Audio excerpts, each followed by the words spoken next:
Hello friends, you are once again welcome on the online platform of Arun Dalal English Classes YouTube channel, and today we are going to shift on our previous year questions, fifth exercise based on idioms and phrases. तो देखेंगे please पहला idiom आपके screen पर. Raj had given up doing exercise after surgery.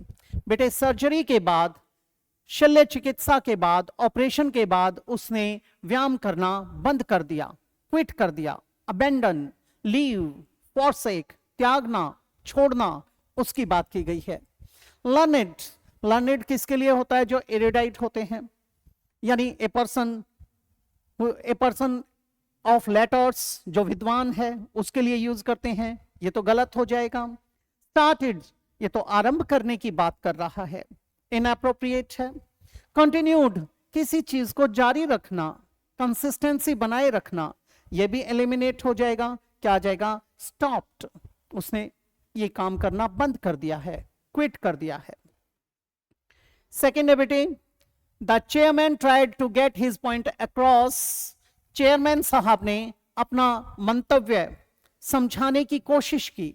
Try to make somebody understand, that is get his point across, but the members just would not listen. लेकिन उन्होंने तो ध्यान ही नहीं दिया, उन्होंने तो सुना ही नहीं उनको. क्या आ जाएगा? give them a lesson, ये तो बेटे सबक सिखाने के लिए हो जाएगा, inappropriate है. फिर है insist on, he insisted on going there again and again. उसने बार बार दबाव डाला वहां जाने के लिए. इंसिस्ट करना, कई बार आप कहते हो उसने मुझे इंसिस्ट किया था पार्टी ज्वाइन करने के लिए, यह भी गलत हो जाएगा. मेक देम अंडरस्टैंड हो सकता है. मोटिवेट देम, ये तो बेटा किसी का मोराल बढ़ाना, उसे एनकरेज करना, प्रोत्साहित करना, वो बन जाएगा. इनएप्रोप्रिएट है. क्या आ जाएगा? Make them understand. नेक्स्ट है बेटे, Ashok had all fair weather friends. बेटे अशोक के सारे कैसे मित्र थे? Fair weather friends. Fair, fair का मीनिंग एक तो होता है मेला, एक फेयर होता है साफ के लिए यूज करते हैं. फेयर, अनफेयर ऐसा बोलते हैं. फेयर वेदर फ्रेंड्स, साफ मौसम के साथी, यानी ऐसे दोस्त हैं जो अच्छा समय तो उसके चिपके हुए हैं और बुरे टाइम में उसे छोड़ के चले जाते हैं. आप जैसे एक विद्वान ने कहा था, prosperity makes friends, adversity tries them. समृद्धि मित्र बनाती है, विपत्ति उनका इम्तिहान लेती है. यानी वृक्ष जब हरा भरा है तो वो फलों से लदा हुआ है, तो उसमें सारे बच्चे भी आ रहे हैं, पक्षी भी कलरव कर रहे हैं, लेकिन जैसे वो सूख गया, मुरझा गया, सब उसे छोड़कर चले गए. ऐसे साथियों को क्या कहते हैं? फेयर वेदर फ्रेंड्स, यानी जो सेल्फिश फ्रेंड्स होते हैं, सिर्फ अपना, जैसे आपके गोल्ड डिगर्स वगैरह होते हैं, तो उनकी बात की जाती है. फ्रेंड्स हु फेस डिफिकल्टीज कामली, ऐसे दोस्त जो बड़े शांतिपूर्वक मुसीबतों का सामना करते हैं. ये तो इनएप्रोप्रिएट हो गया, गलत हो गया. फेवरेबल फ्रेंड्स, सेंस ही नहीं बनाता बेटे. फिर कहता है friends who desert you in difficulties. Desert, desert का मतलब होता है बेटे टू लीव, फॉरसेक, अबेंडन, त्याग देना, छोड़ देना. बेटे डेजर्ट नाउन बनाएंगे तो मरुस्थल बन जाएगा, एरिड एरिया, और जब इसे वर्ब बनाएंगे तो छोड़ने के लिए आया. ऐसे दोस्त जो आपको छोड़ देते हैं, कब? In the lurch of life, जीवन की मझधार में. इन डिफिकल्टीज, तो ये हो सकता है हमारा. रिलायबल फ्रेंड्स, रिलायबल का मतलब होता है बेटे जो ट्रस्टवर्दी है, one who can be counted on, जिस पर भरोसा किया जा सकता है. Bank on, count on, depend on, rely on, किसी पर भरोसा करना, तो ये भी इनएप्रोप्रिएट हो गया. क्या आ जाएगा? C option. नेक्स्ट है बेटे आपका, since the company has lost a good deal of time and money. बेटे क्योंकि जो कंपनी है वो अपना समय और पैसा काफी गवा चुकी है. You will have to make a good the loss. You will have to make good the loss. आपको जो ये घाटा हुआ है उसकी क्षतिपूर्ति करनी पड़ेगी, आपको उसे पूरा करना पड़ेगा, मैचअप करना पड़ेगा आप. ठीक है. मेक अ गुड एफर्ट, ये तो प्रयास करने की बात कर रहा है बेटा, ये तो इनअप्रोप्रिएट हो जाएगा। Try to minimise the loss, हो सकता है जो लॉस हुआ है उसको मिनिमाइज करने की बात कर रहा है, हो भी सकता है। कंपनसेट फॉर द लॉस, बेटे जो घाटा हुआ है उसकी क्षतिपूर्ति करना, ये इससे बेटर है, तो इसको हम एलिमिनेट कर देंगे। Ensure that there are no forth losses, आप ये निश्चित करेंगे, आश्वासित करेंगे, निर्धारित करेंगे कि आगे आने वाले समय में इस प्रकार के नुकसान या घाटे नहीं होंगे। गलत हो गया, क्या आ जाएगा हमारा compensate for the loss. Next है बेटे आपका फिफ्थ, अ डैम्प स्क्विब। अब जो ये डैम्प होता है, जब आपका एनवायरनमेंट सल्ट्री होता है, गर्मी के मौसम में जब मॉइस्चर ज्यादा होता है, ह्यूमिडिटी ज्यादा होती है, तो कपड़े चिपना से शुरू हो जाते हैं, डैम्पनेस हो जाती है वो, ठीक है। दीवारों में बरसात के सीजन में आपने देखा होगा डैम्पनेस आ जाती है, नमी आ जाती है। स्क्विब जो छोटी बहुत फायर होती है, बॉन फायर भी हो सकती है, उसके लिए हम स्क्विब का प्रयोग करते हैं। अ डैम्प स्क्विब, अब बेटे वो जो फायर है वो बेटे थोड़ा थोड़ा जल रही है, फुसफुसाकर जल रही है, क्योंकि गिली लकड़ियां गीली हैं। तो यहां पर आप गए थे सेलिब्रेट करने के लिए, लेकिन क्या हुआ, उल्टा पड़ गया, वो सारा मजा किरकिरा हो गया, आपको आनंद नहीं आया। तो इसको हम क्या कह सकते हैं, टाई टाई फिस।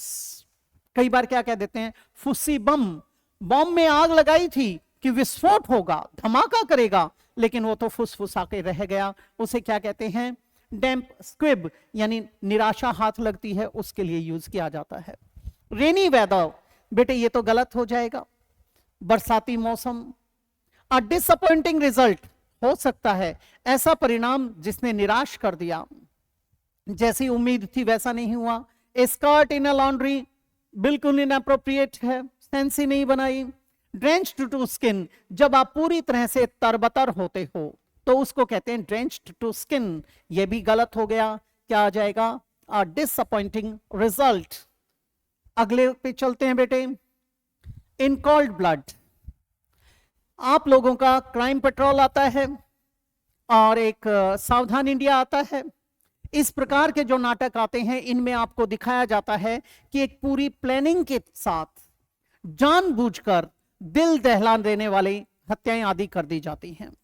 वो क्या होती हैं, कॉल्ड ब्लडेड मर्डर्स होते हैं, वे पूरी प्रिपरेशन के साथ किए जाते हैं, उसमें आपकी इंटेंशन होती है, विलिंगनेस होती है, उसको कहते हैं इन कॉल्ड ब्लड।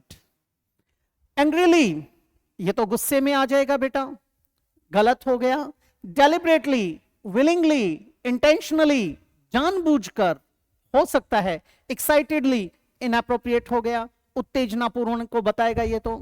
स्लोली, धीरे धीरे, क्या आ जाएगा बेटे, डेलिबरेटली, विलिंगली, इंटेंशनली।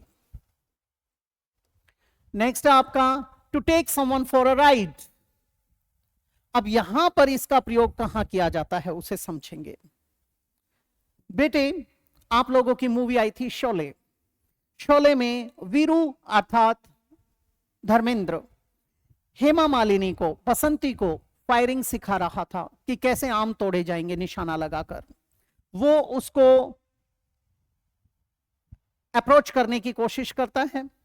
अब उस टाइम पे वो उसे जान लेती है, ताड़ जाती है। She saw through his trick, उसने उसकी चालाकी को ताड़ लिया कि ये तो भांप लिया कि ये तो अनड्यू एडवांटेज लेना चाहता है। तो ऐसे में वो उसको डांटते हुए क्या कहती है, तुम शहर वाले हमें बेवकूफ समझते हो, बसंती तुम्हें तांगे में बिठाकर गांव के 2 चक्कर लगवाकर स्टेशन तक छोड़कर आएगी। यानी अब बसंती तुम्हें सबक सिखाएगी, वो बताएगी कैसे धोखा दिया जाता है। उसको क्या कहते हैं बेटा, take someone for a ride. एक तरह से डिसीव, चीट, बिट्रे, बिगाइल वाली सेंस आ जाती है। To give a ride to someone inappropriate है। टू डिसीव समवन हो सकता है। टू बी इनडिफरेंट, इनडिफरेंट का मतलब है टू बी अपैथेटिक, यानी नीरस भाव होना, जब किसी चीज में आपका इंटरेस्ट नहीं होता, डिसइंटरेस्टेड वाली सेंस, ये गलत हो जाएगा। To disclose a secret, reveal a secret, ये तो भेद उजागर करने वाली बात है, किसी को एक्सपोज किया जाना है, इनअप्रोप्रिएट हो जाएगा। हाँ, इसके लिए इडियम होता है let the cat out of the bag, यानी भांडा फोड़ना, कलई खोलना, भेद उजागर करना। उसके लिए एक और भी होता है, स्पिल द बीन्स। तो इसमें क्या आ जाएगा बेटा? To be indifferent, oh sorry, to deceive someone, ये आ जाएगा इसमें। नेक्स्ट है बेटे, टू स्मेल अ रैट, इसको हम कहते हैं something is fishy, something is suspicious. Smell a rat यानी दाल में कुछ काला होना, गड़बड़ घोटाला होना, उसके लिए यूज किया जाता है something is fishy. I smell a rat, something is suspicious, something is wrong at the bottom. To smell foul, ये तो गलत हो जाएगा। आपका एक चूहा परिवार से ही होता है स्कंक, उसमें बड़ी गंदी बदबू आती है, तो वो क्या है, उसके लिए हो सकता था ये गलत हो गया। सी अ रैट बिल्कुल इनअप्रोप्रिएट है। To chase a rat sense ही नहीं बनाता। टू बी सस्पिशियस क्या आ जाएगा? D option. नेक्स्ट है बेटे, ये जो पिछला आया था स्मेल अ रैट, आपका घर में जब नमी हो जाती है, आप वहां पर न्यूज़पेपर्स या बुक्स रख देते हो, तो उसमें गंदी सी स्मेल हो जाती है। तो जब ये आपको वैसी वैसी स्मेल आती है, आप कहते हो कुछ तो गड़बड़ है। ठीक है। एक हरियाणा में क्रीचर होता है रोडेंट फैमिली का ही, जिसे कहते हैं सुनसुनिया। वो सुनसुनिया जब घर में आता है तो उस टाइम उसमें से ऐसी स्मेल आती है। मैंने आपको सबसे बढ़िया एग्जांपल दिया स्कंक का, वैसा ही होता है वो भी। दूसरी बात, वो अगर दूध के बर्तन के नीचे से घूम जाएगा, दूध खराब हो जाएगा। ठीक है, तो वहां पर बोला जाता है smell a rat. The possessions of the Jerusalem is a bone of contention between Israel and Palestine.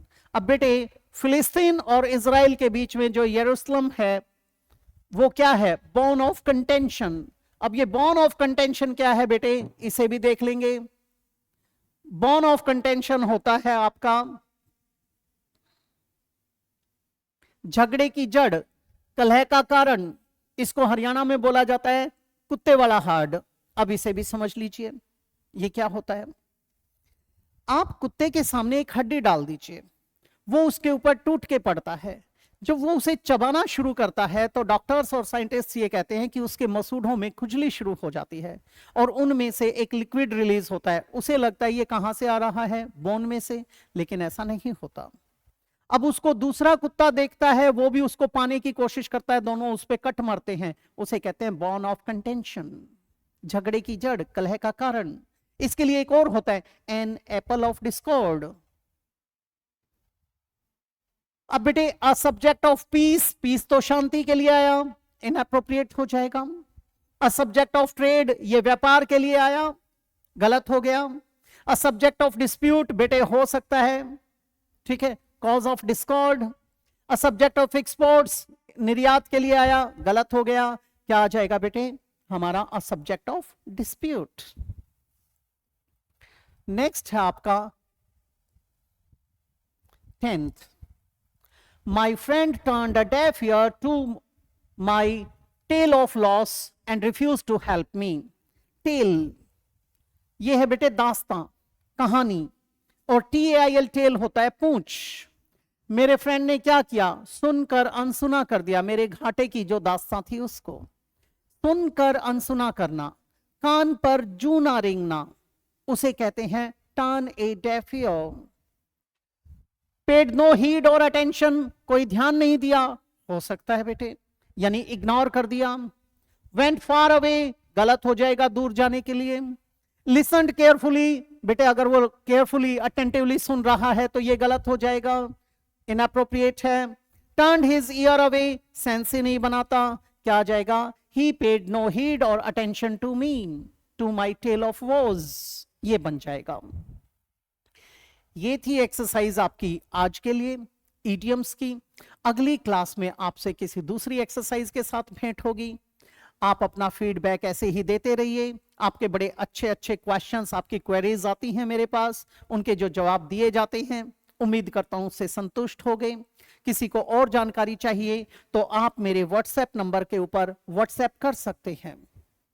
आपकी कोई भी समस्या है ग्रामर से रिलेटेड, लिटरेचर से रिलेटेड, कॉम्पिटिटिव एग्जाम से रिलेटेड आप टेक्स्ट कर सकते हैं। जैसे ही समय मिलेगा आपको उसका जवाब दे दिया जाएगा। तो इसी के साथ मैं इजाजत चाहूंगा। नमस्कार दोस्तों।